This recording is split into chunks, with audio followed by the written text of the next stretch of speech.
Hello everybody and welcome back to the channel. Today we're going to be doing that Ipswich Town rebuild in the 2025 database inside of Football Manager 2024.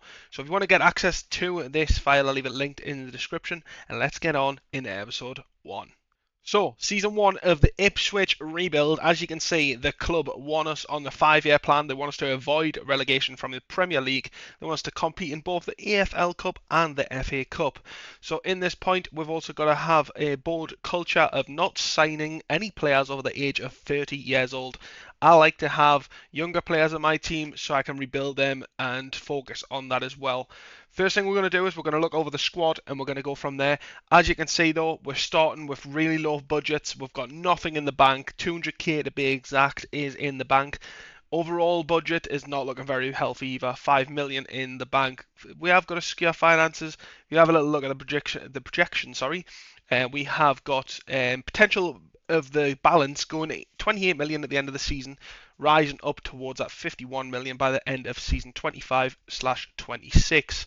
They're expecting to give us a transfer budget of 40.5 million come the season of next.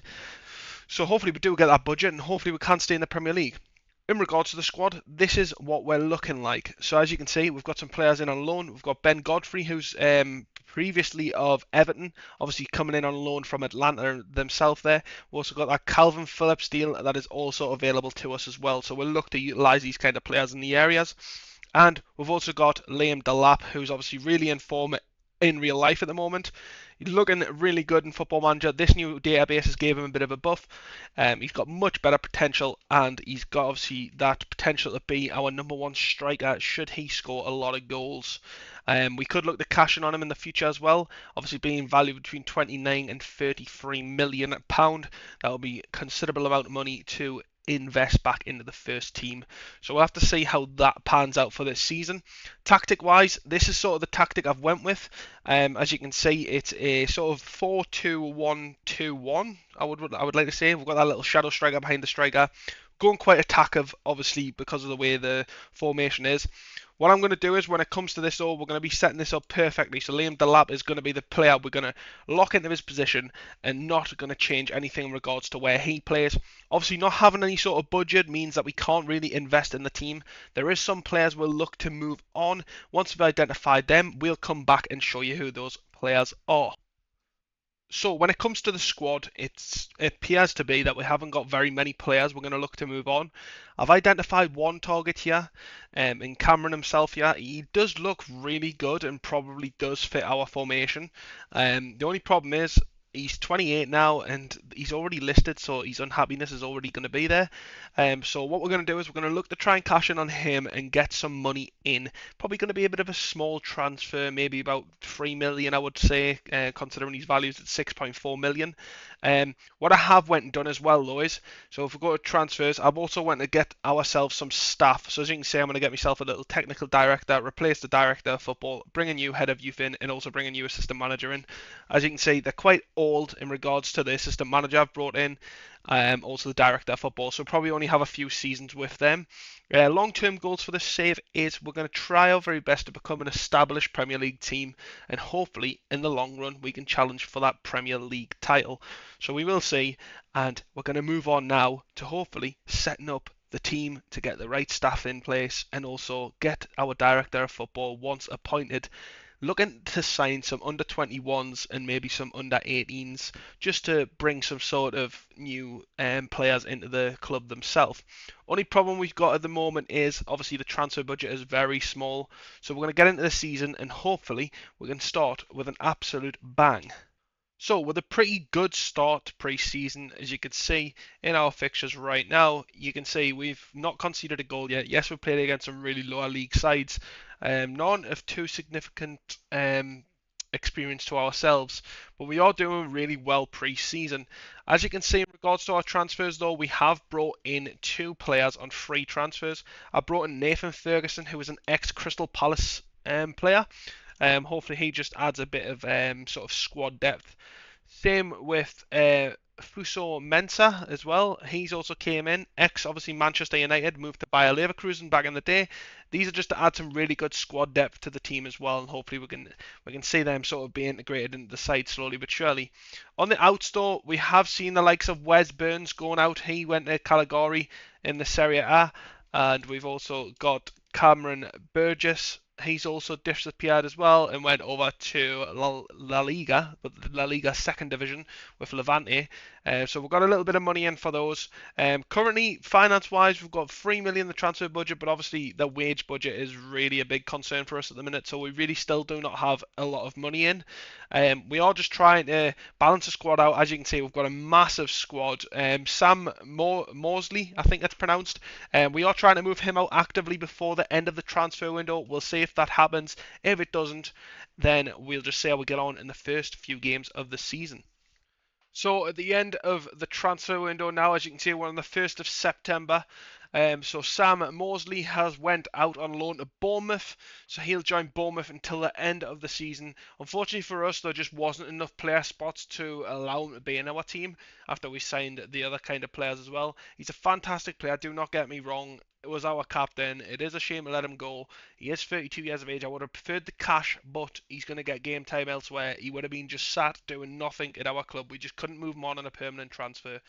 In regards to incomings, our director of football's had a bit of fun. He's went and signed a few players. So as you can see, I'll go into the history right now. He brought in 2 free transfers. So as you can see, he brought in this young lad here who is from Sporting KC. So he came in on a free transfer. So director of football already starting to get to work with this. Hasn't got a massive amount of potential. Current ability's not amazing, but he'll do it with under 21 squad. We are trying to actively loan him out as well. And then he brought in this young lad. Once again, not a massive amount of potential and current ability. 20-year-old, under 21 squad, ex-Aston Villa player. So yeah, getting players like this in, maybe potentially loan them out and make a little bit of profit on them, flip them in a few years' time. But yeah, nothing much really happened in regards to transfers of incomings. Obviously, we didn't really have any money to spend. We did manage to sell some players and get some free transfers in, but transfer wages were just far too high, and we just had to balance the books a little bit better. In regards to our schedule, we started off really well in the Premier League. We suffered a 2-1 loss to Brighton in our first game at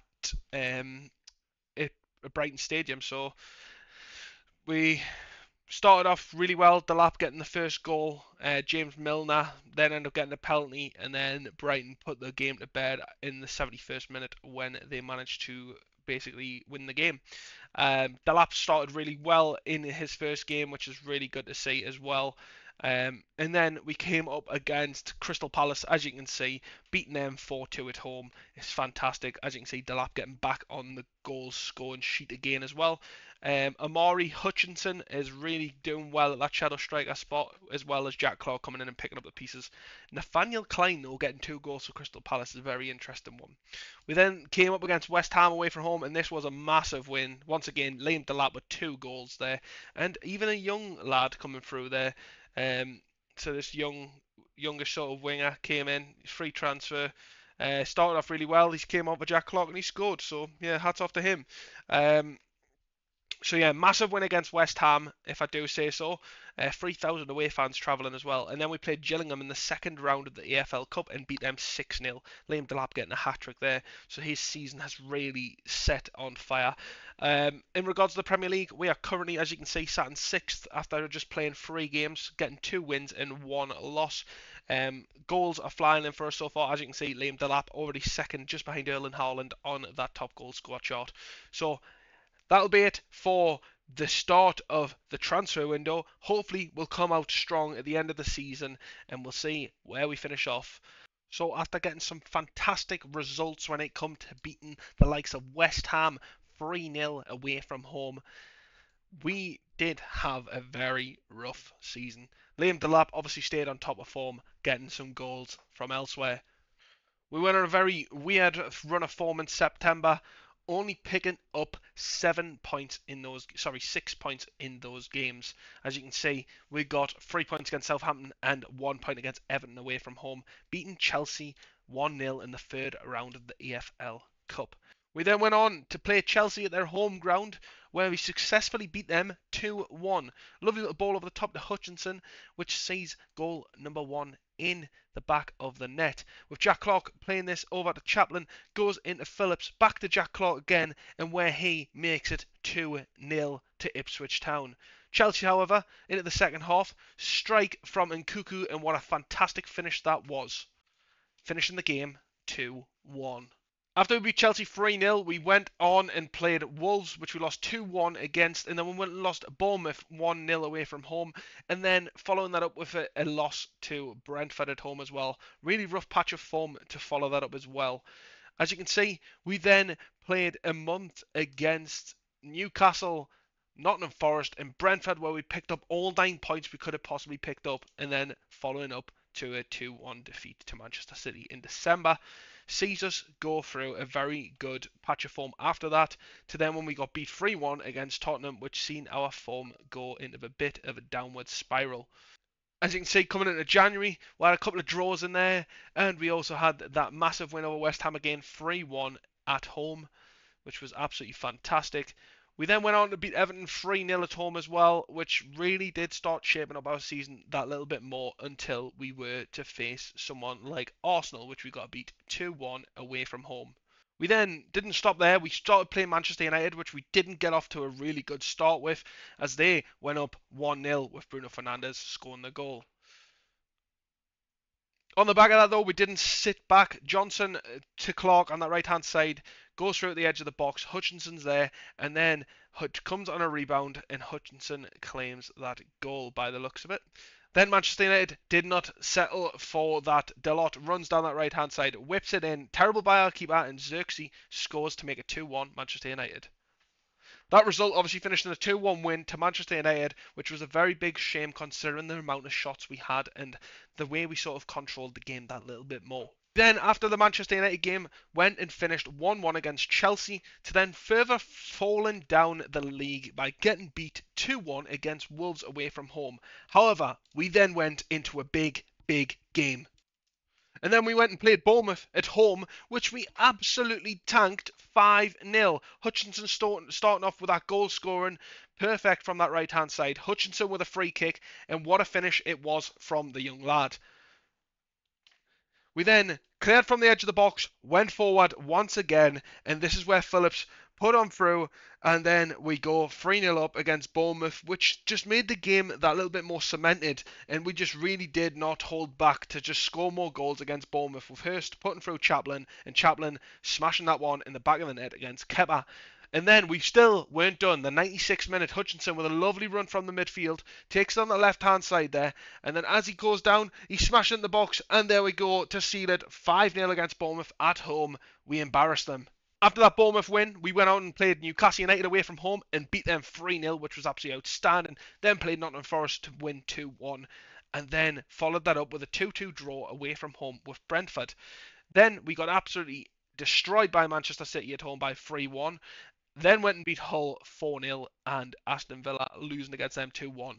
We then played Leicester and won 3-1 away from home to the last 2 final games of the season, where we got beat 3-1 against Liverpool and 3-0 against Tottenham.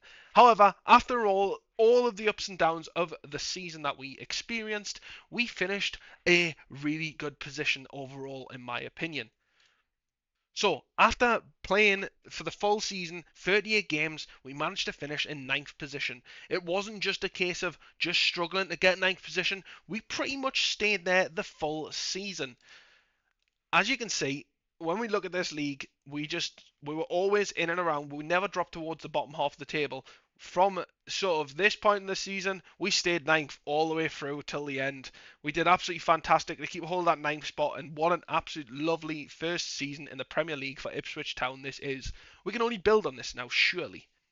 The massive thing that we got at the end of the season, by the looks of it, was the transfer budget. The board are gifting us £59 million to spend next year.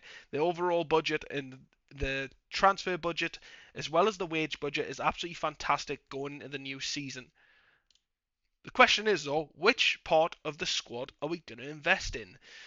Is it going to be the defence? Is it going to be the strikers? Is it going to be the midfield? We will not know until we come back to next season, which you can join me by hitting this like button on the video. Don't forget to leave a comment down below to let us know that you're enjoying this season's progress, and hopefully you'll enjoy the next one. Hit that subscribe button so you don't miss out when it's released, and we'll get it out to you as soon as possible.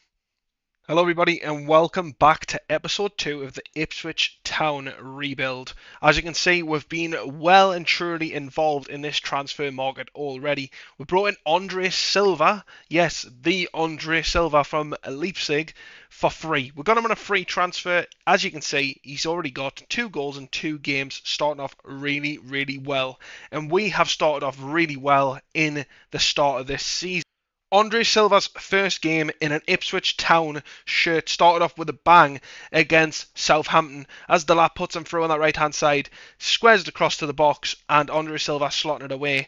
Once again though, we did come straight back in, firing in, and Delap linking up Andre Silva again. 2-1, we managed to beat Southampton in the first game. Brenton Diaz, put in a goal there to take away our clean sheet.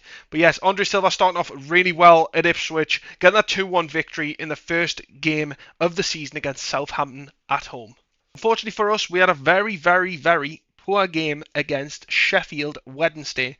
This game itself was very back and forwards, nothing really coming of it, and unfortunately for us, this game itself ended in a draw against Sheffield Wednesday, a newly promoted side to the Premier League this season.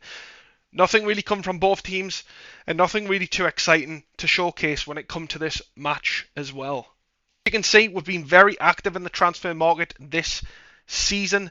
This summer has been massive for us and our director of football. As you can see, we've brought in a few different players. We've brought in this centre back himself there from Sheffield United for £19.5 million. We've brought in Anthony Robertson from Fulham for £18.5 million. We then followed this up with 2 young right backs. We brought in Vinicius Tobias from Shakhtar. Spent £4.5 million on him. He's went straight out on loan to Stockport County in the Championship, where he's played really well and getting 2 assists in his first game for them.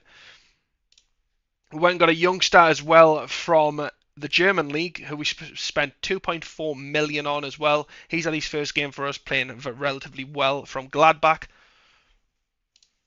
As you can see though, we then went and got another right back himself there, who we've brought in from Benfica. £1.3 million we've brought him for. A little up and coming star as well.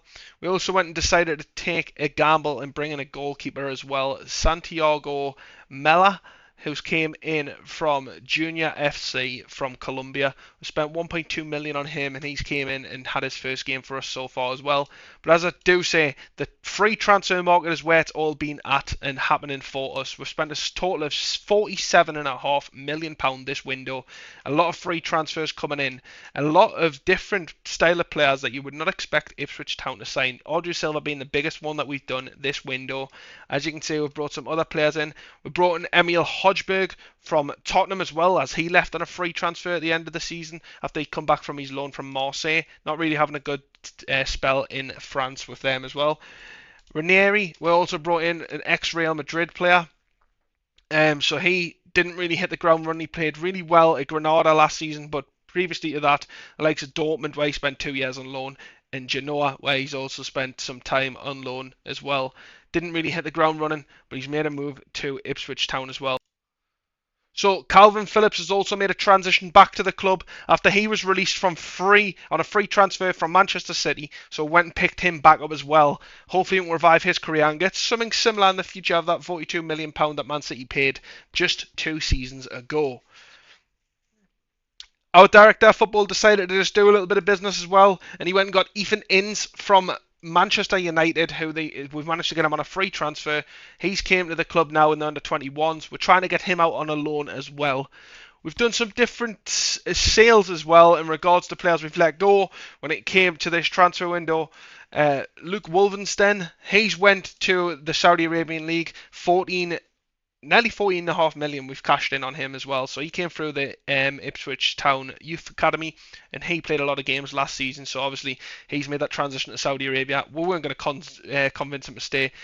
As you can see, 300 grand a week is when went and got to Saudi Arabia. Connor Chaplin was another one. Saudi Arabia sort of came in. He didn't have a massively amazing season for us last year. He only got 3 goals in them 27 games that he played for us. So £9 million for him was a no-brainer when it came to that transfer bid coming in for him.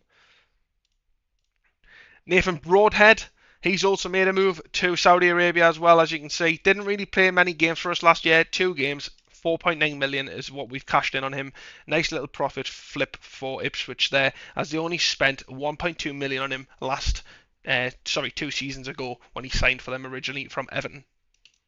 Sam Mosley, as you can see, he came back off his loan from Bournemouth. Didn't really feature very many times at Bournemouth himself there. So he got 9 games he played for Bournemouth. Didn't really feature at all. We made 400k from that loan deal. He then has made a permanent transfer to Fulham for that £1.2 million as well. As you can see, overall, we've profited from him since he moved here from Borough 2 seasons ago. There's a lot of little bits and bobs that you can see moving out the club. You've got a couple of loans in there, a couple of permanent transfers. Nothing too much happened before this window. I don't think we sold anyone other than Jacob Greaves has been one that's went to Crystal Palace. We've sold Trezeguet to China. And obviously Wes Brown and stuff went last year. A couple of things in regards to the free transfers that we got last year. Nathan Ferguson, he's a player that we're going to try and get loaned out this year, as he only played, well, he didn't even play any games last year. So yeah, Nathan Ferguson's going to be one of those that we try and loan out.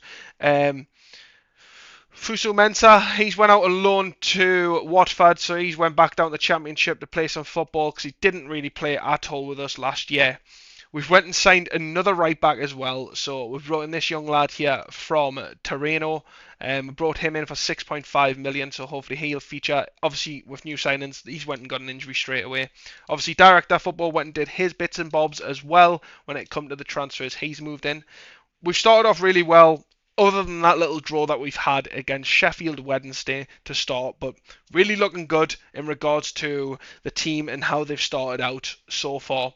We still have got £26 million in the transfer budget and thereabouts. Obviously we've got that wage budget problem where we need to probably looking at about 20 million still left in the transfer budget, if I'm totally honest. Finances wise, 63 million in the overall balance for the actual club themselves.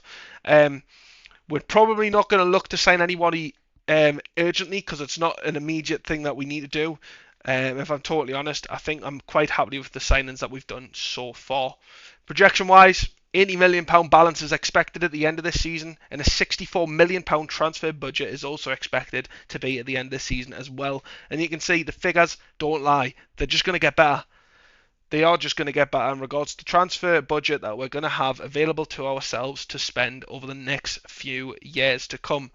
But yes, let's get into this season and let's see how we get on come the end of the 24-25 season with Ipswich Town. And let's hope that Andre Silva can really lift those extra goals into the back of the net when needed. Okay, so the season has been finished, and as you can see, we finished in a total of 6th place in the Premier League. Joint points with Manchester United. The only thing that separated us was the goal difference. 5 points difference between 7th with Tottenham just below us there. As we can see though, Erling Haaland really ran away with the high goal scorer, and obviously the average rating. Nice to see Andre Silva on that leaderboard as well there, as you can see, with 16 goals. Really good season from him there. Liam Delap as well, getting 6 man of the matches. As you can see, Liverpool won the Premier League this year, with Manchester City just finishing a few points back. Well, no, a lot of points behind them, That is a lot of points difference between first and second for this year, especially with Erling Haaland getting 38 goals for this season.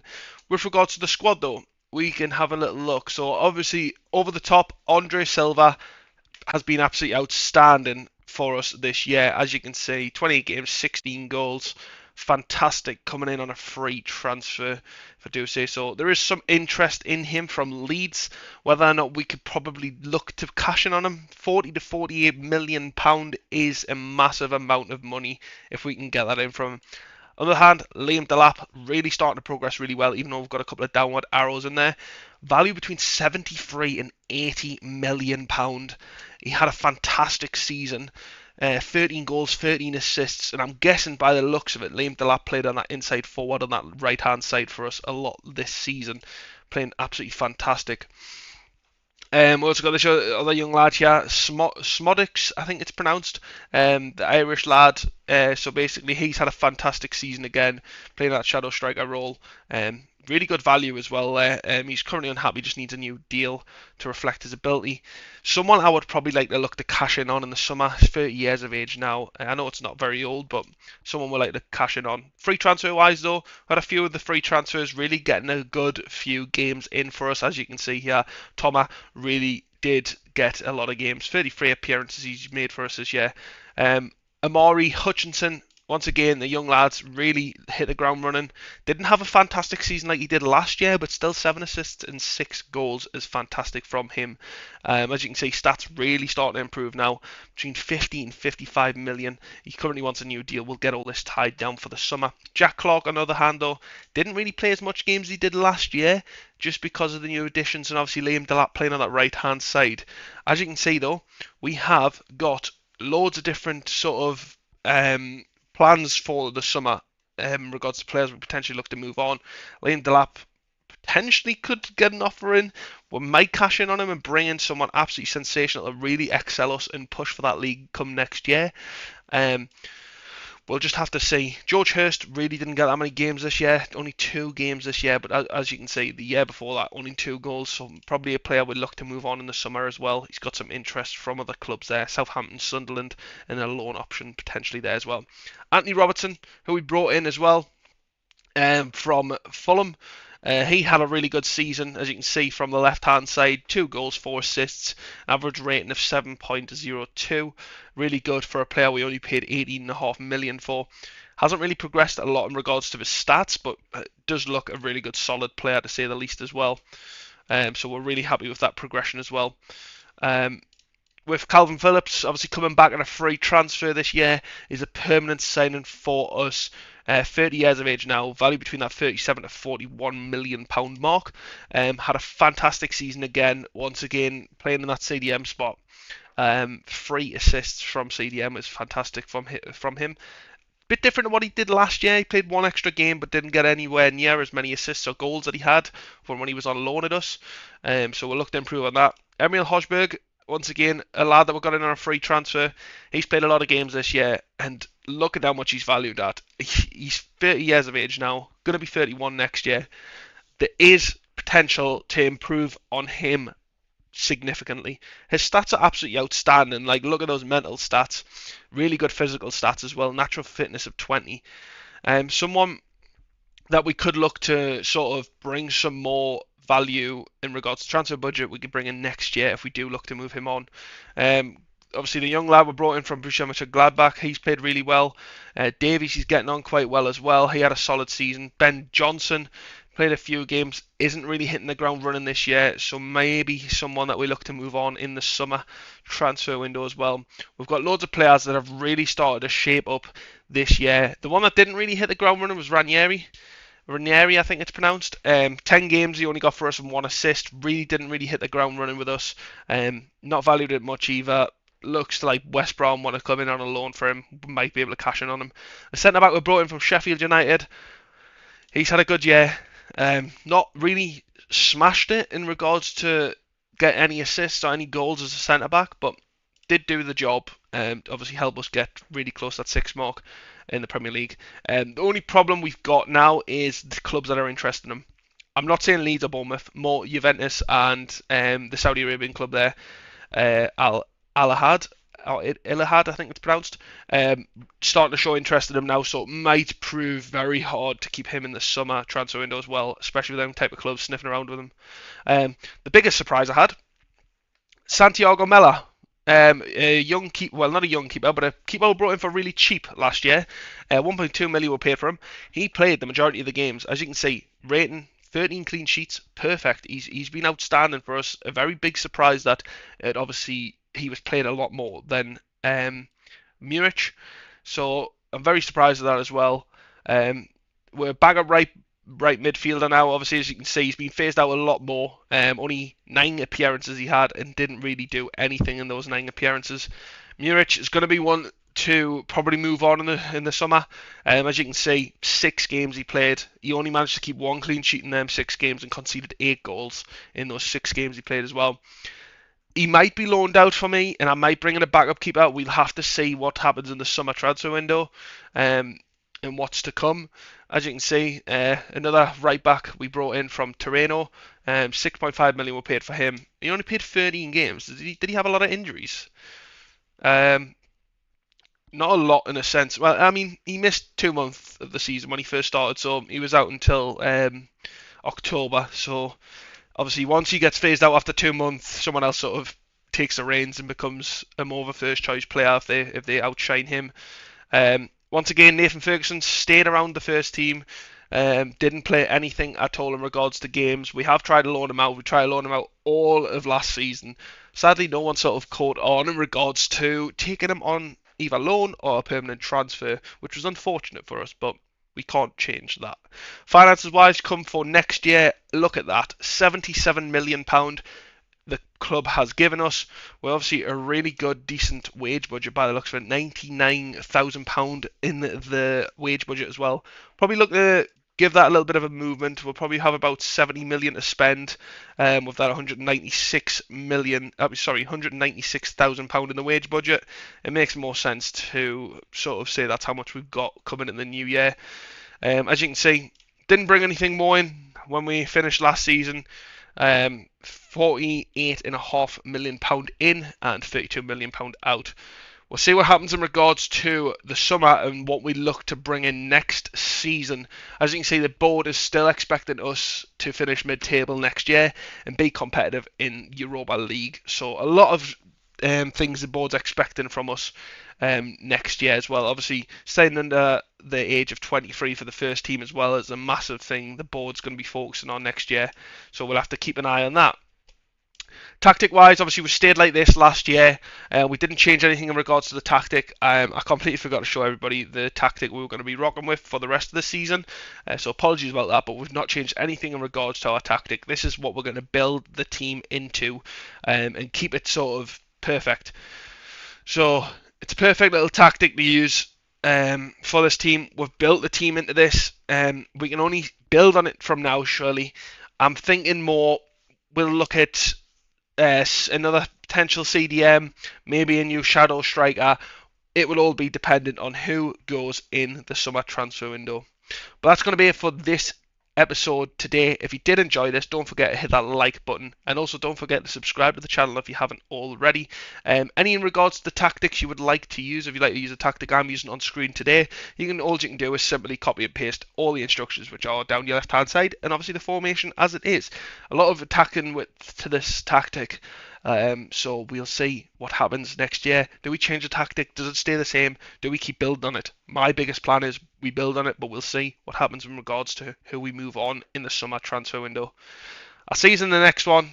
Goodbye for now. Hello everybody and welcome back to the channel. This is episode 5, season 5 of the Ipswich Town rebuild.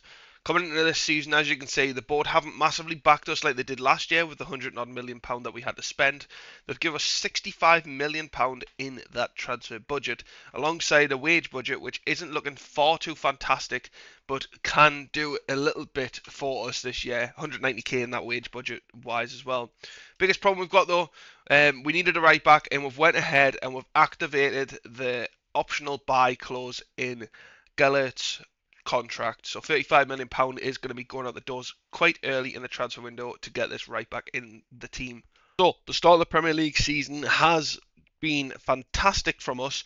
As you can see, only drawn 1 game against Liverpool, but beating the likes of Tottenham, Manchester United and Brighton. Unfortunately, we've just lost in the 3rd round of the EFL Cup against Manchester City. Very close game, but it wasn't meant to be. We've had an absolute crazy transfer window. Buying one of the most expensive players I've bought so far in this series. So let's start with the transfers. So we'll go to the history. As you can see, 118 million went out. So we've sold the likes of Kyle Walker-Peters, the Senegalese centre back that we had, Antonio, the Ukrainian guy, the Jack Clark's now went. Antonio Robertson's also gone. Held's gone, and then we sold a bunch of other like squad rotation sort of players. And then we went and spent 110 million on João Pedro. We wanted to strike out some firepower. We wanted someone that's going to bring something extra to this team, and I think João Pedro really does have that. Struggled a bit when he was at Brighton. He did get some goals, but playing in a Brighton side that maybe isn't as good as what they are in real life means he could come to a club like us and really shine. But as you can see, started 2 games so far and scored 1 goal. He got an injury straight away as soon as he signed for me, so he was out for about 3 weeks, which was quite a bit of an upset because he didn't get the chance to get a pre-season and get fit and stuff. Then we went and got a centre back, a world-class centre back in Christian Romero from Tottenham. Yes, we spent a lot of money on him, £93 million we've spent on him, but the stats, world class. You're going to have to pay for world class. And with this being our last final season with Ipswich Town, we had to go big. So Christian Romero is the player that we've brought in. Gelart, we've brought him in from Chelsea. As I said before, he was a player that I got on loan and I thought he did really well. And I've decided to bring him back permanently. So 35 million was a no-brainer. What it did turn out, we spent about 40 odd million in the end because of the 7,750k or whatever it was we paid for the loan fee. But it is what it is, and I'm happy we've got him. Director of Football doing some work, and then we did some free transfers, as you can see here. We brought in a CDM just to add some more of sort of competition at CDM again, bit more squad balance, squad depth as well. Brought in Ryan Gravenberch, obviously ex-Liverpool. He's a well-rounded player, squad rotation player that we can bring in as well when needed. And then this goalkeeper sort of crept up. I tend to sign him a lot on Football Manager, but it tends to be for a lot of money. When I seen he was going for a free transfer from Toulouse, I had no choice but to go for him. So we went in, got him on a free transfer, and as you can see, he's going to be our starting keeper this year. That's one of the main reasons why Held went out. So far, start of the Premier League, as you can see, we're starting second in the Premier League. Crystal Palace top of the league, obviously early doors, but really well to see Manchester City dropping points as well, which is really good against Bournemouth of all teams. So yeah, hopefully this can be a massive season for us. We've got obviously we've got our Champions League fixtures that have just been announced as well. So we've got the likes of Juventus, Alves, Valencia, Arsenal, Atlanta, Club Brugge, Feyenoord, and Bayern Munich. So we've got some really sort of good fixtures in there and some teams we should be really beating. So we'll see how we get on against them and how good we get on with our Champions League group. Tactic wise, so in the tactic, I've decided I'm nailing 2 people in. Gallart's going to be the one we're nailing at right back, and João Pedro I'm going to nail in up front, because for some reason, when I do this, it's probably going to prove me wrong now. So if I go to pick best XI, oh no, it's proved us wrong. So João Pedro was going in either right wing or he was going to shadow striker. I really want him to be that striker up top. So fingers crossed. Well, that's why I'm nailing him in. He'll stay there throughout the season. As you can see, the back line's looking really strong with the 2 CDMs and the centre midfielder. So yes, we're going to nail obviously the likes of João Pedro in and Gellert as well. So hopefully they can prove to be absolutely fantastic for the rest of the season, and hopefully we can finish higher than we did last year, which was 3rd. We really want to challenge for the Premier League title this year, with it being our final season. But if you have enjoyed this series, please be sure to leave a like on this video as always. If you're new around chat and you haven't seen the previous episodes, I am going to leave a link in the description where you can get access to the full playlist for this series, and you can watch it from episodes 1 to 5, and yeah, you can have some fun with it. Also, I am going to be making a Patreon as well, so if you would like to get access to the save game files and things like that, I'm going to be putting them on the Patreon, and that'll be in the description hopefully by the time this video comes out to you. You can get it over on Patreon as well, and get yourself this game save as well, so you can do what you can do with it, and you can let me know how you get on. You get the tactic, you get the build, and then you can take it from there. 2028 to 29 season onwards, you can be the boss. You can go with it and see how you get on with it. But yes, let's simulate to the end of this season. Let's see how we get on as Ipswich Town. Joe Pedro up top, Geller on the right back position. Come on, Ipswich. Right, so we're simulating the season now, and as you can see, we've just went down the league, and wow. 7th position in the Premier League. Joint 6th, obviously, but we didn't get it exactly because of Newcastle's goal difference. But very disappointed. Very, very disappointed in everything that we've invested in. 7th position is just crazy. Manchester City running away with the league because of Erling Haaland's goal differences there. In regards to the overall of the competitions we've competed in, we got knocked out in the 5th round of the FA Cup. We got knocked out in the 3rd round of the Carabao Cup. In the Champions League, we didn't even get through the league stages. A very, very poor season from us, as you can see by the results. Back and forwards of just absolute misery. That's very upsetting to see. It is really, really upsetting to see. I'm upset with regards to not finishing higher or even just finishing the same place we finished previous seasons, especially with what we've invested in. But even this patch here, February to March, just terrible. Didn't win a game in March. Even though we played 2 games, we didn't win a game. Upset. Was expecting to be challenging for something overall, but it just didn't happen. From the top of the list to the bottom, as you can see, Tuchard playing well again. Gabriel Vega doing really well.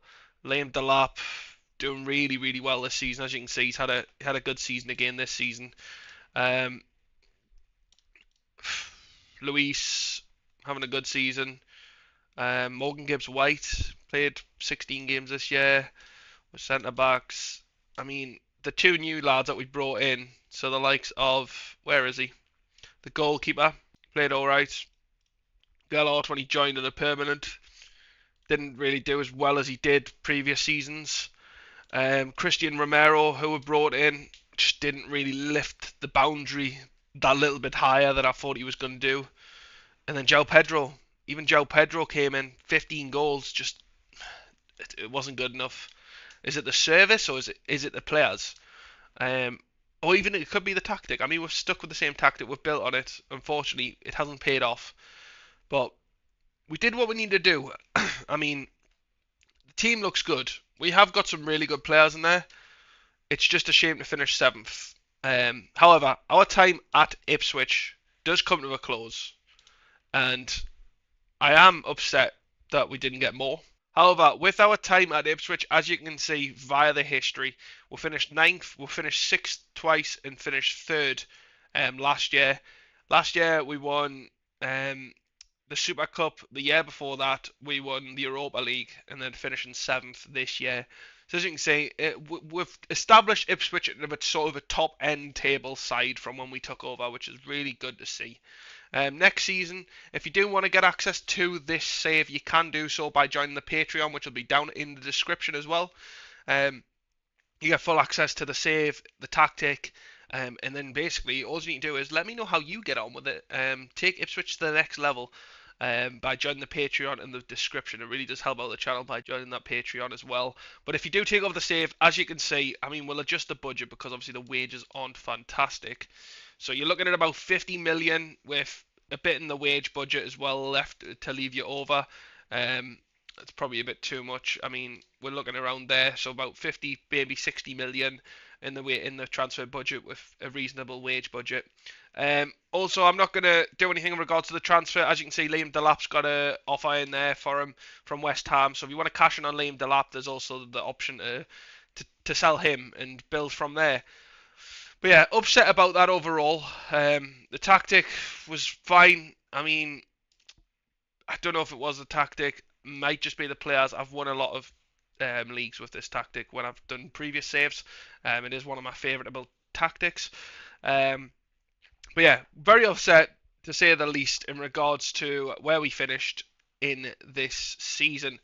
But yes, that's going to be it for this episode and the end of this rebuild series. It did take us 5 years to do this rebuild. If you'd like to see more of the rebuilds on the channel, don't forget to leave a like on this video and subscribe to the channel if you are new around here and you want to see more.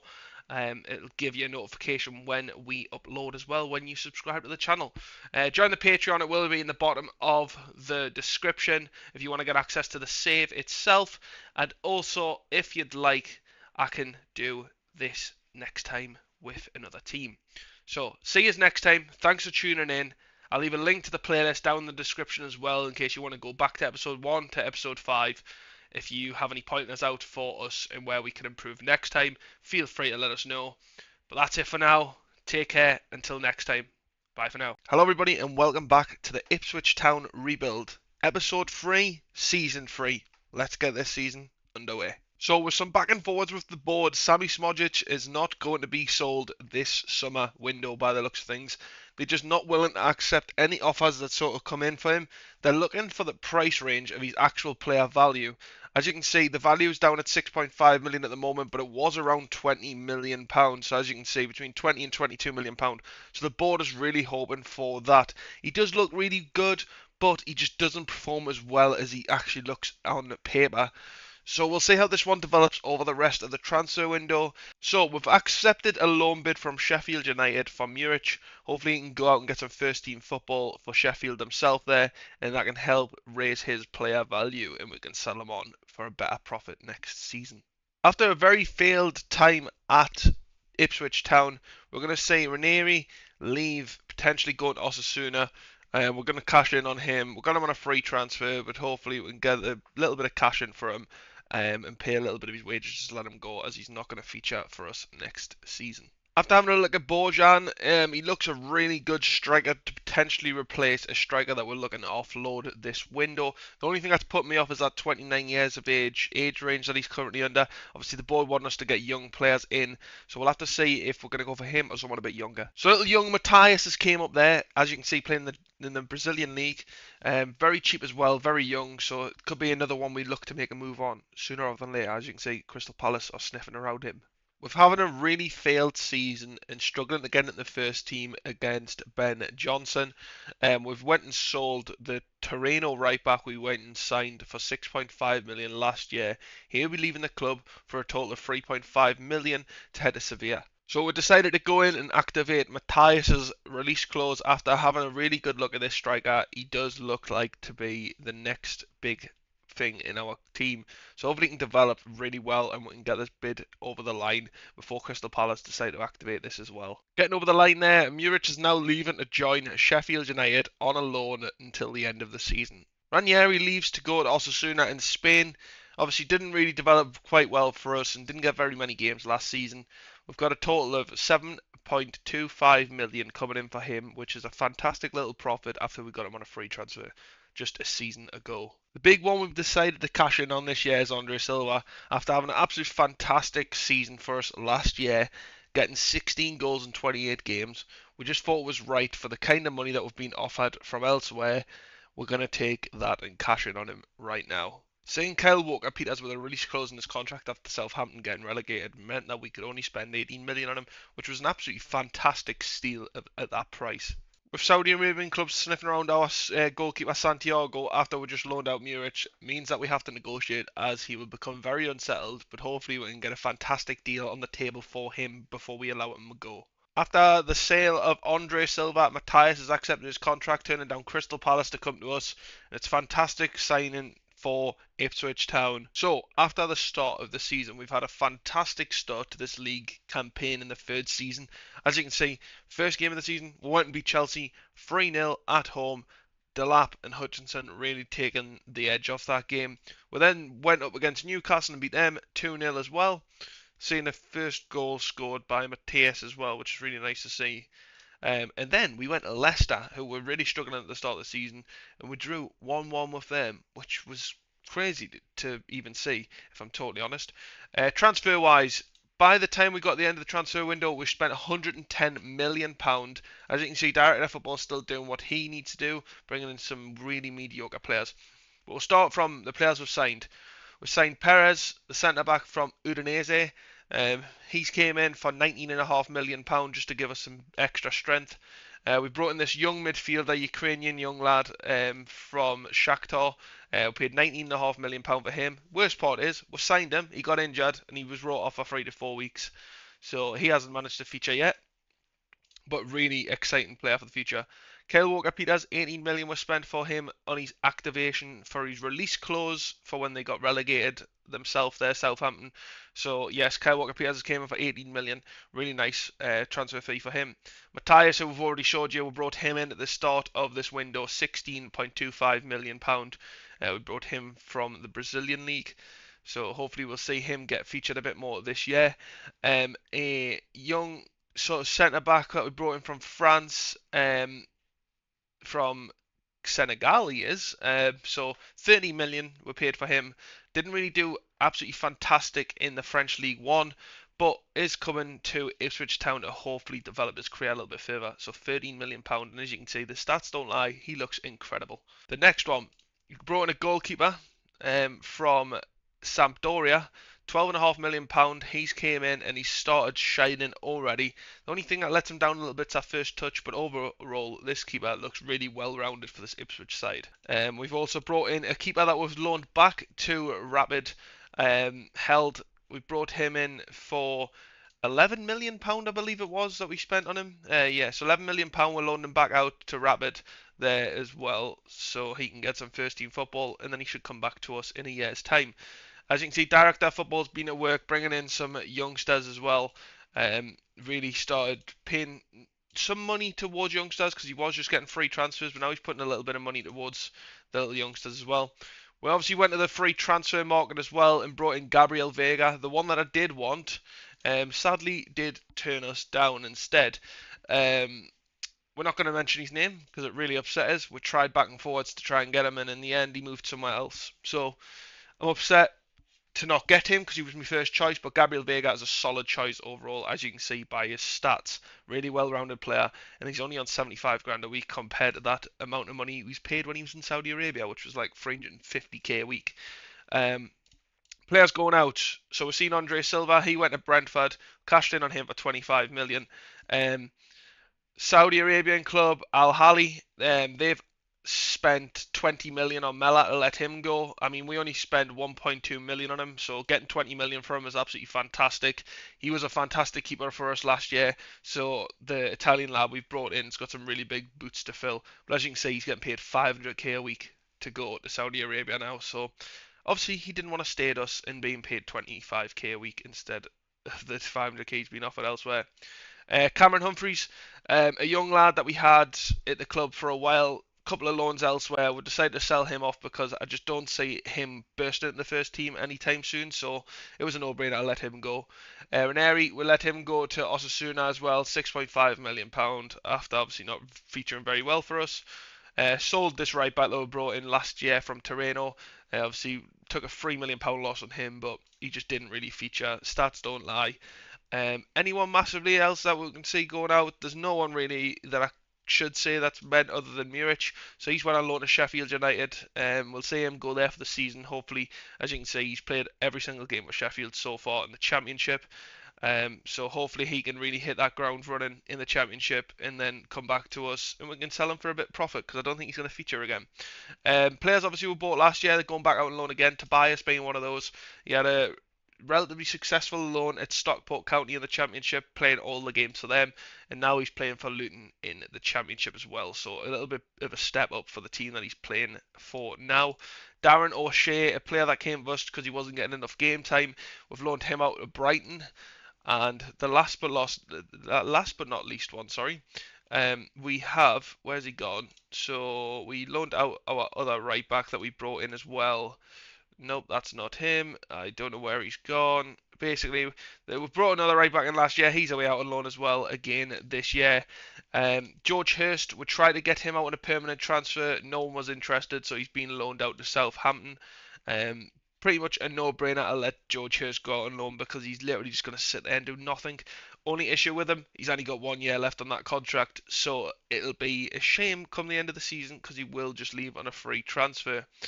But yes, we finished really well in the transfer window. Results don't lie. We've had a fantastic start of the Premier League season, and even pre-season, we had a fantastic pre-season. Tactic-wise, we've stayed the same as we did last year and the year before. I think it's just best to stick with a one tactic and really build into this tactic itself now. So as you can see, we've got the likes of Delap who's starting to play on the right-hand side for some reason now. I'd rather he played at the sort of striker position, and then he has sort of a rotation with Matthias. But for some reason, it just doesn't seem to do that in the engine. So obviously Matthias and Delap would be a nice little rotation to see happen. But we're just not seeing that happen at all. But hopefully we'll see it develop over this course of the season. We've got some really good squad depth as well when it comes to this the sort of defensive department. CDMs, we really wanted to get one more CDM in on a free transfer. I've tried and tried and tried. The only issue is his wages. As you can tell, ex-Saudi Arabian Pro League player. I'll show you who it is. Ruben Dias. So Ruben Dias is a player we're tempted to try and get. I think he'd be fantastic to bring in, obviously perfect at that CDM spot. The only problem is his wages. Every time I go in for him, his wages, he starts at 85k and then he wants 350k.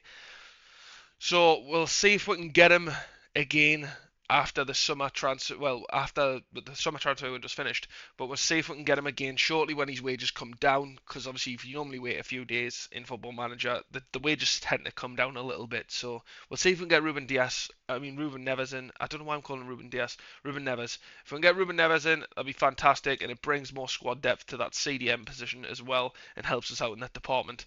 Obviously, Calvin Phillips still sticking around here. Hojberg, I did try and move him on this summer transfer window, I'm not going to lie. I did try and cash in on him because he's 31 now and he's really got a high value there, so it would have been nice to get some of that money back. But he's went and got an injury at the start of the season. He's going to be out for 2 weeks. The biggest one that we've got sort of a weak area in is wingers. Yes, we've got the likes of Jack Clark, Liam Delap and Hutchinson that's sort of playing there. But I would like probably more strength in there come next season. I don't think we're going to get anything this season because we spent a lot of money and we spent a lot of the budget. So a bit of a shame on that front. Next season will be massive for that right winger spot. Really want some sort of world class right winger in there to lift us to the next level in this Premier League. But as you can see, start of the Premier League, we've started off really, really well. Top of the league, 7 points. Manchester City's just behind us, obviously. They drew against Brighton. They also beat Crystal Palace and Nottingham Forest. We beat Chelsea, Newcastle and drew against Leicester.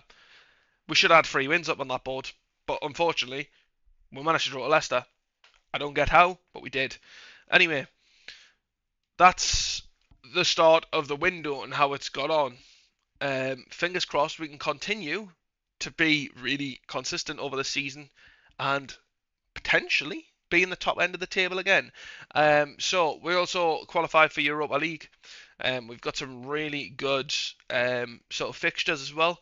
I wouldn't say there's a really hard game in there. There's some challenging ones, so the likes of Besiktas, the likes of AZ, the likes of Wolfsburg, but there's some really good games in there where I think we could get some solid points on the board. Napoli being the hardest game that we've got out of them all.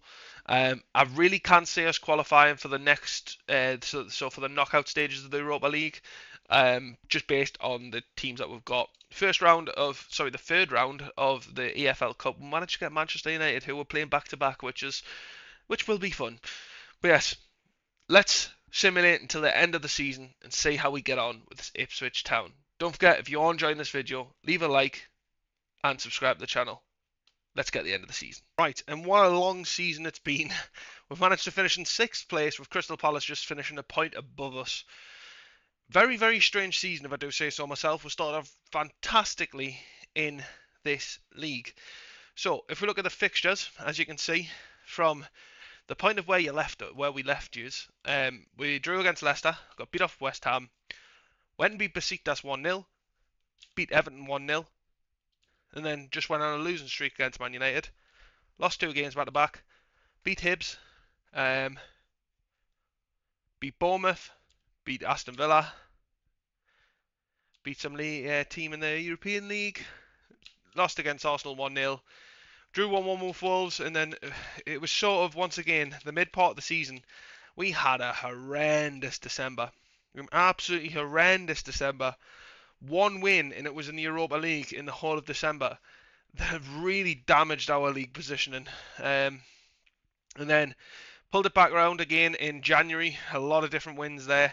Losing against Manchester City in the 3rd round of the FA Cup. Crazy to get Manchester City in the 3rd round of the FA Cup, but oh well, we did it. And then lost against Everton, and then went on a little bit more of a streak again, beating other teams.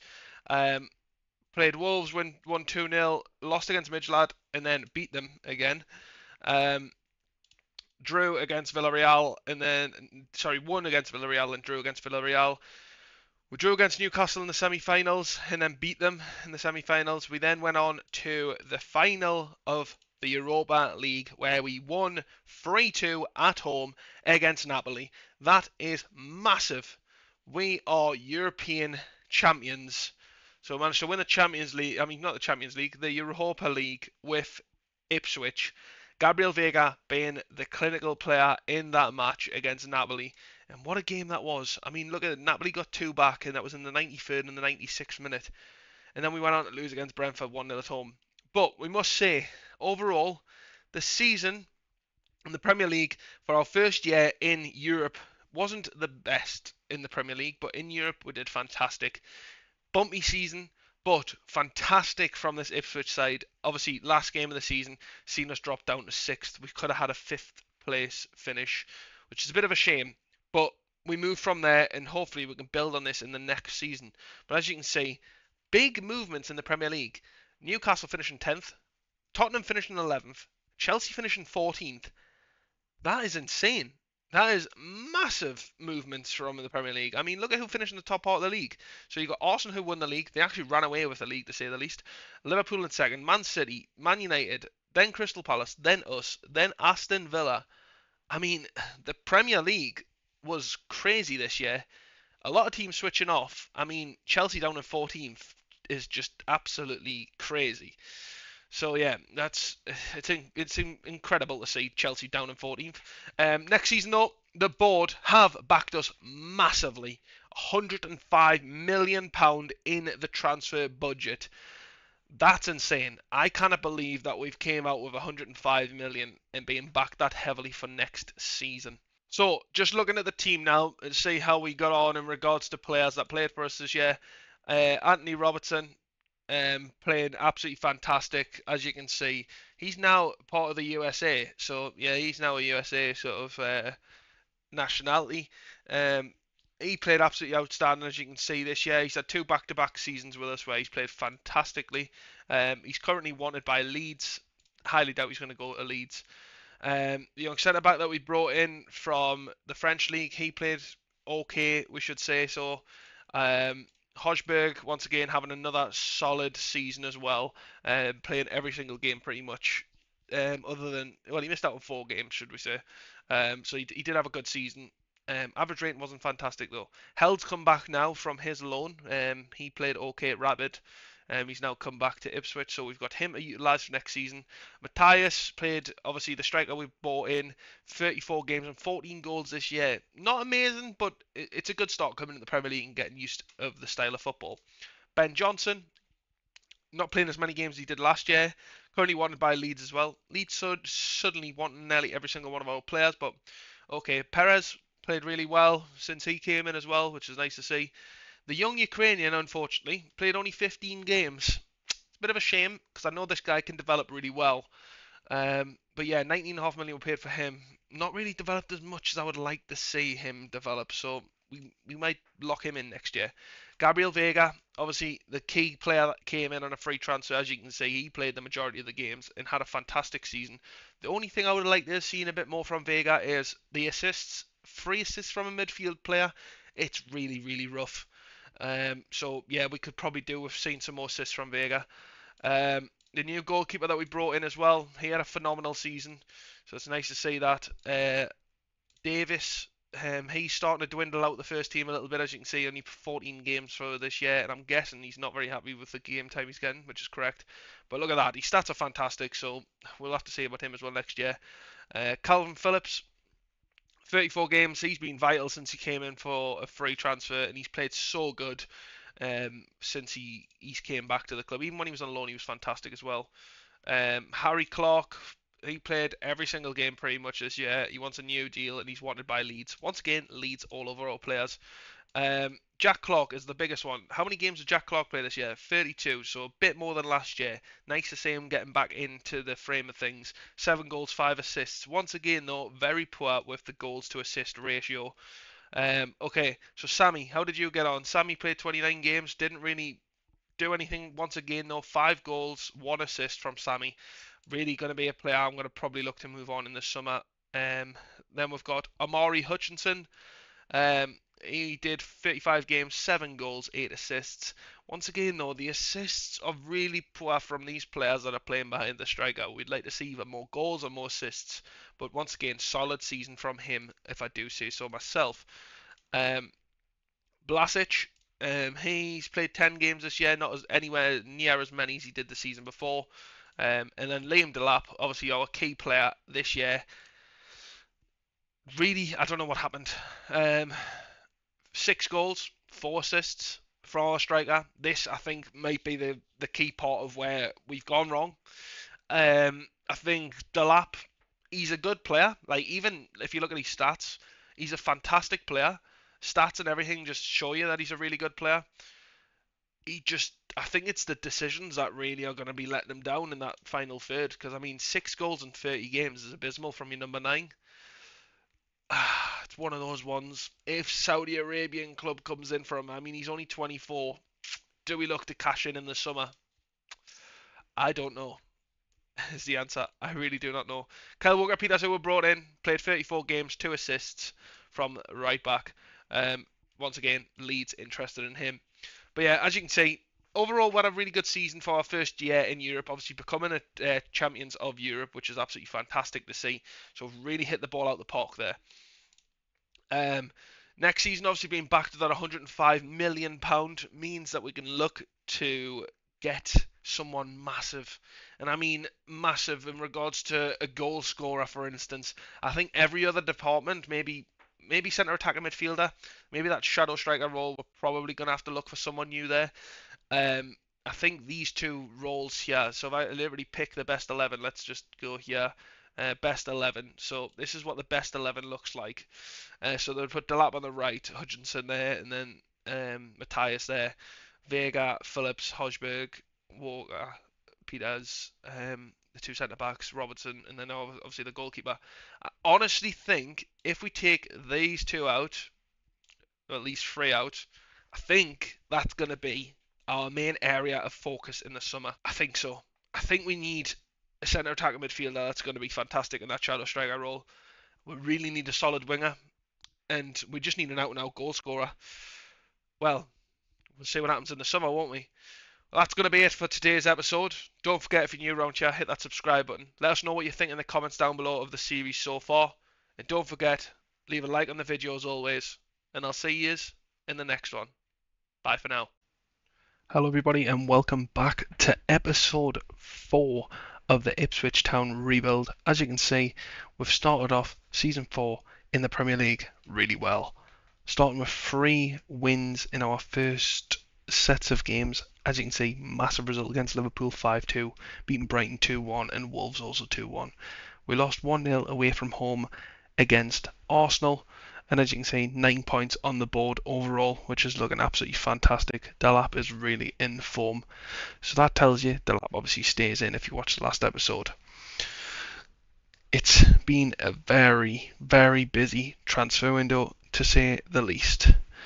Before I spoil any spoilers for you right now, if you haven't already watched previous episodes, please be sure to check them out. I'll leave a link to the playlist down below in the description where you can watch from episode 1 to 4 right now on the YouTube channel.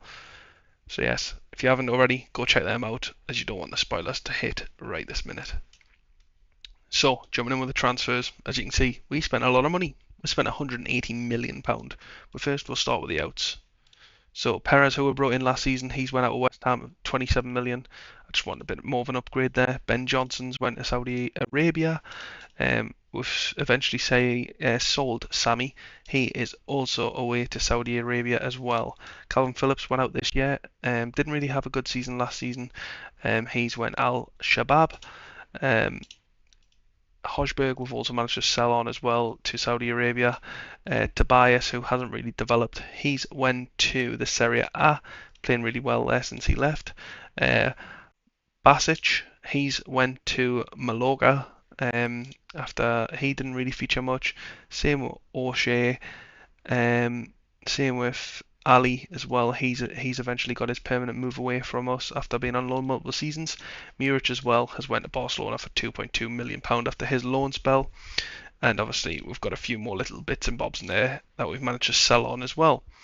Obviously the couple of loan deals that have went out and some free transfers. But let's start with the ins. So we've brought in Micah, a new centre-back upgrade from Las Palmas. £40 million we've spent on him. As you can see, the stats don't lie. He's been a fantastic centre-back when he's been at Las Palmas in a very strong Spanish league as well. So he's playing against the likes of Real Madrid and stuff. Stats-wise, he looks incredible. CDM improvements. We've went for Luisia from Benfica, £37 million. A lot of money we've paid for him. And as you can see, he's played fantastic in Portugal and he started off really well for us in the Premier League. Choutard we've brought in as well from Montpellier, £35 million, as you can see. Once again, played absolutely fantastic in Montpellier in the French league, when he was there. £35 million for him coming in as well. Samu, who we've brought in from Mallorca as well, £21.5 million rotation, sort of CDM. Solid stats if you're looking across the board for him as well. So hopefully he can add something to the pitch. A cheap one that I've seen come up, Morgan Gibbs-White, £18.5 million from Nottingham Forest. I seen this one come up and I just thought I just had to go at it. We couldn't really hold back on that. The fact that it was £18.5 million, it was a no-brainer really, as you can see as well. He's played really well in these first 2 games that he's played for us as well, coming off the bench. Played a lot of games for Nottingham Forest while he was there. Not really shined for them, so hopefully he can shine in our team when he's coming on off the bench. Obviously the wonder kid, Rooney Bargy, he's came in as well. Spent £16.25 million on him. Hit a release clause as well after he had a fantastic season for Copenhagen last year.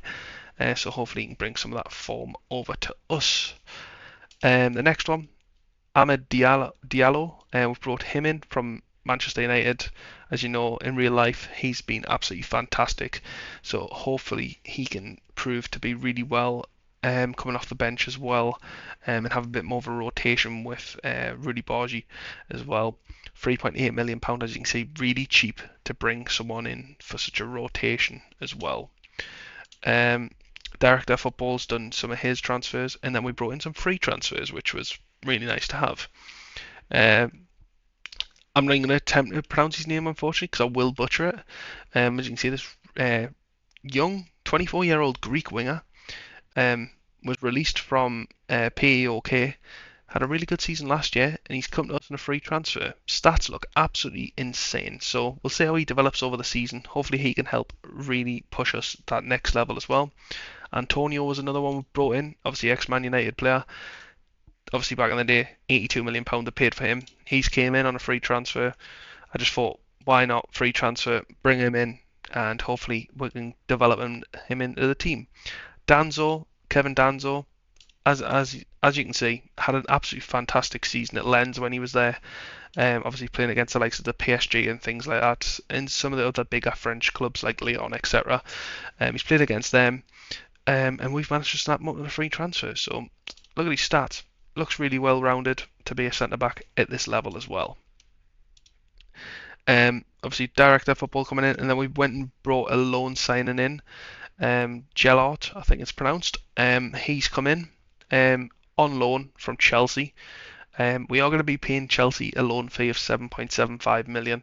There is also an optional fee of 35 million in on his contract as well if we do decide to keep him here permanently at the end of this loan deal.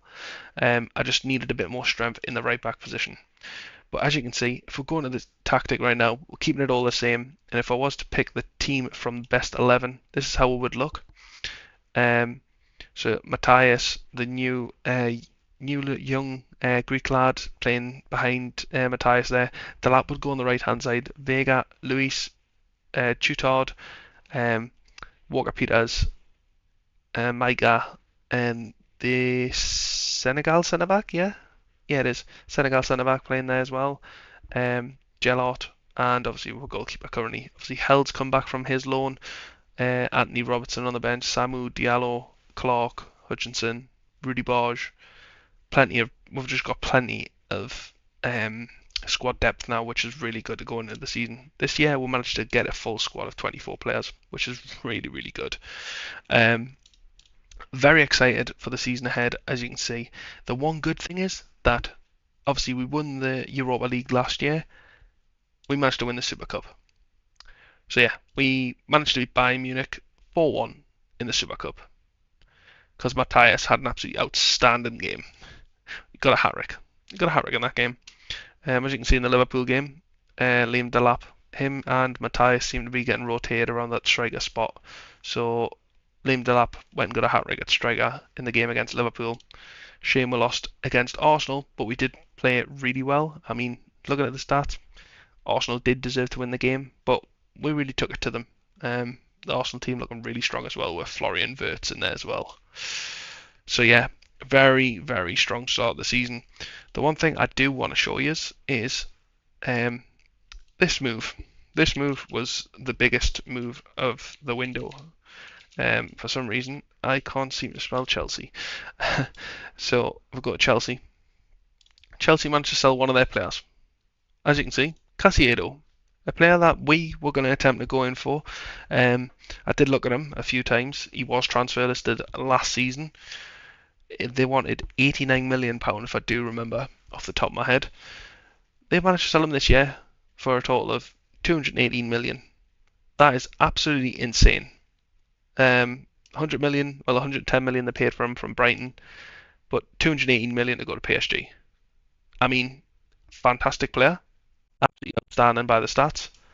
But wow. Absolutely insane. Finances wise, as you can see, it really took a hit on the board with how much we've spent. But hopefully all is good and it comes back with a reward at the end of it. Because this year I would really like to fight for Champions League again. And maybe even challenge for the title. I know it's a big ask, but we shall see how we get on. Champions League league stage has been drawn as well. So we've got the likes of Club Brugge, Real Sociedad, Inter Milan, Atletico Madrid, Crystal Palace, PSV, Bayern Munich, and Dortmund. Bayern Munich and Dortmund, strange, getting them both together, but it's nice to see. Really tough fixtures, I must say, for our first time in the Champions League. Hopefully it doesn't affect us as much as it did when we had the Europa League last year to do. Hopefully the Champions League can be a little bit more leeway with what we've got to deal with. But we'll see how we get on. We'll fast forward and get this simulated to the end of the season. Don't forget, if you're new around here, hit that like button and also subscribe to the channel if you haven't already. And yeah, let's get to the end of the season. Okay, so the season has been simulated. As you can see, we're finished in a solid third place in the Premier League. We're only 6 points behind Manchester City, who are at the top of the table, and we're literally just come behind Arsenal, who is in second on goal difference. That is a fantastic season. a really, really good season. As you can see, we've won nothing in regards to the FA Cup, the Carabao Cup this year. Got beaten in the quarterfinals from Crystal Palace. Got knocked out by Liverpool in the semi-finals, who I'm guessing went on to win it. No, Man City went on to win it. And then in the Carabao Cup, who went on to win that? Arsenal went on to win the Carabao Cup as well. Champions League wise, as you can see, we got knocked out in the Champions League semi-final, which was a big shame. I mean, we come up against Barcelona, we drew away from home, but we sort of threw it away. We drew against them, which was the hard part, away from home, and then at home we just didn't get going. I mean, no shots on target, like really. Um, Something obviously that we've all seen. Lamine Yamal, sorry, absolutely fantastic in this football manager, and he really is shaping up to be fantastic for Barcelona as well. Overall, throughout the season, as you can see, the results don't lie. We started off really well. Bayern Munich, we've seen it when we left. Bayern Munich, Liverpool, Brighton. Then we went on. Huddersfield 5-2. Um, West Ham 2-2. Brentford we lost 3-1 against. I mean, some of the big games we could pick out here though. Tottenham beating them 1-0 away from home.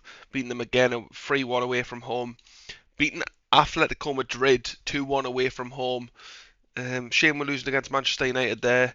Um, as you can see, there were a lot of good results, but even like Crystal Palace, I mean, we're beating them here in the league and the Champions League, and then we come against them again in the cup, and then lose 3-0. We need to turn these 3-0 defeats by like smaller teams than us to wins, or even a draw, because it's just not looking good for that reason.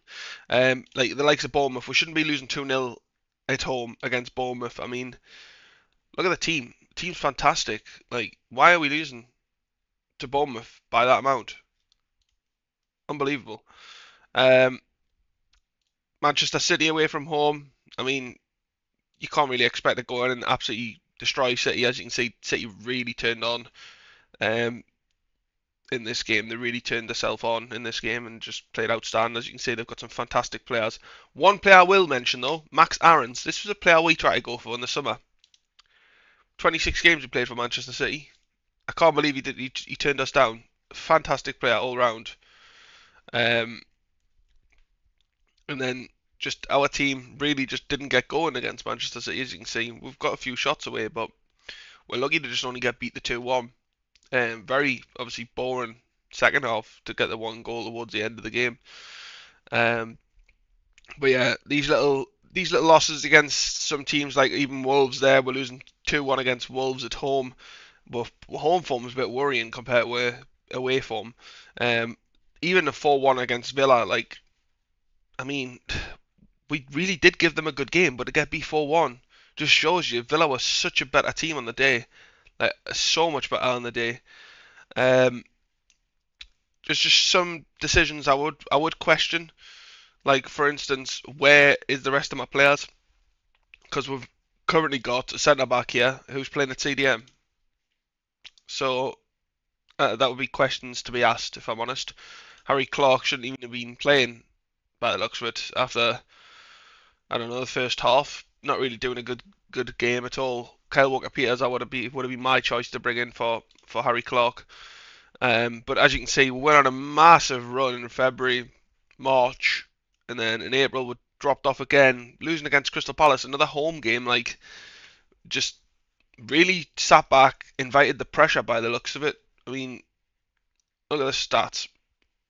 Crystal Palace getting a lot more shots away compared to us, and as you can see, the team's pretty much the top standard team that I would expect us to go out with. So to then get beat is very strange. It is very, very strange. But yeah, um, Bayern Munich beating them away from home to then draw against Bournemouth. I just don't. What happened in this game? Like, yeah, it's a very, very evenly matched game, back and forwards. Very boring second half though. If you were at the game, very boring second half. All the goals were in the first half. But yeah, just very boring, boring match. Um, Bayern Munich were drew against them at home in the Champions League. but then it let us go through. Getting beat 1-0 off Liverpool, as you can see, just not getting shots on target. It's just the other issue again, just not getting them shots on target. Beating Leeds, Southampton were beat, and then just the Barcelona games. I mean, look at the stats. Barcelona deserved to beat us in the first leg. Really did deserve to beat us in the first leg, as you can see. Stats really looking well in Barcelona's favour, if I do say so. And then we went up and beat Chelsea 4-1 away from home, which is just crazy. But yeah, stats don't lie. I mean, in the home leg, we did a lot better than the away leg, but obviously on the day, Barcelona a better team. Manchester City though, come up against them at home again though, 4-1. I mean, it is Manchester City, but still 4-1 at home. I mean, we really give them a good game as well. It's just the shots. Putting them shots in the back of the net was just not something we did and not something we capitalised on in key elements of the match. So yeah, there's something we're gonna have to look at next season. I mean, do we look to sign a striker? I know we thought we were going to focus on that in the summer of this season, but unfortunately, it didn't make sense for us to reinvest in the summer. I was trusting the likes of Liam Delap and Matthias to really get the goals away. I mean, even looking at the overall finishing third in the Premier League is absolutely fantastic for the Ipswich Town. We would really like to get a Premier League title. If I look down and go to the squad itself, we're going to have a look at the overview now. Sorry, we'll go from based on form. Diallo, probably irrelevant, as he just didn't play any games, so he is a player that we're going to probably loan out. The centre-back we brought in, Micah, played good. Really was worth the money in the end, I would say. The goalkeeper, playing really well compared to the previous season, so he's really shaped up. Kyle Walker-Peters, he's played really well since coming in. Probably like to see he probably go next season because he's 31 now. He's getting on in age. He's probably but he's just unhappy because he wants a new deal. But a load of game time for him. Louise, playing really well at CDM. The Greek lad that we brought in played a lot of games, got a few assists, a few goals. Nothing amazing, nothing too outstanding either. Hutchinson, I mean, Hutchinson's been around the team for a while now, and as you can see, he just keeps having good season, off season, good season, off season. We'll see what happens in the next one. Hopefully that's his good season. Danso, I mean, 19 games, that's all he's got. I'm guessing he's not happy because of the game time yet. But 19 games to say the least. The little young Ukrainian that we brought in just hasn't featured at all. I mean, hasn't even got a sniff inside the team, so he's going to want to leave next year. But obviously with two key players as the strikers, 13 goals coming from Matthias here, compared to his last season where he got 14 and 4, so very similar records, to say the least. Other than the fact he got 7 man of the matches last year, compared to the 1 he got this year. So we'll just have to see what happens with him. We did have interest in him in the summer. We've got interest in him again from Everton this year, so we'll see what happens there. Held, there's a few people sniffing around him because obviously he's not getting the game time. Antonio Robertson, he wants to start more games.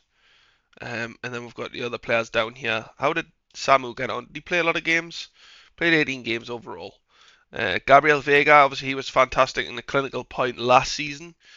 Once again, this season he's really starting to gel inside this team. 13 goals and 9 assists from that centre midfield spot is really good.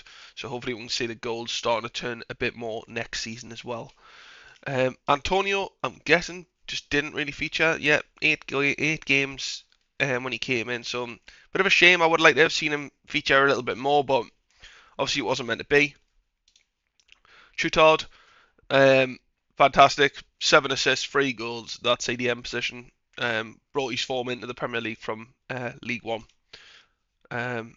Rudy Barge, who we brought in as well in the summer, played really well, but would like to see more assists from him, if I'm honest. Morgan Gibbs-White, getting a lot of game time, but once again, not a lot of assists from that shadow striker role.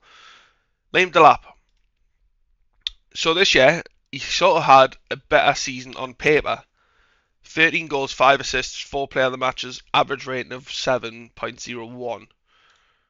Similar, but not close enough to the season he had in the 24-25 season. As you can see, he had a fantastic year then. But we just need some more goals from somebody. So we're definitely going to have to look at what our striker situation's like in the summer. We need to see who's going to be interested in our 2 strikers, and maybe let one of them go. We're not sure who it'll be yet, and we'll find out in the summer.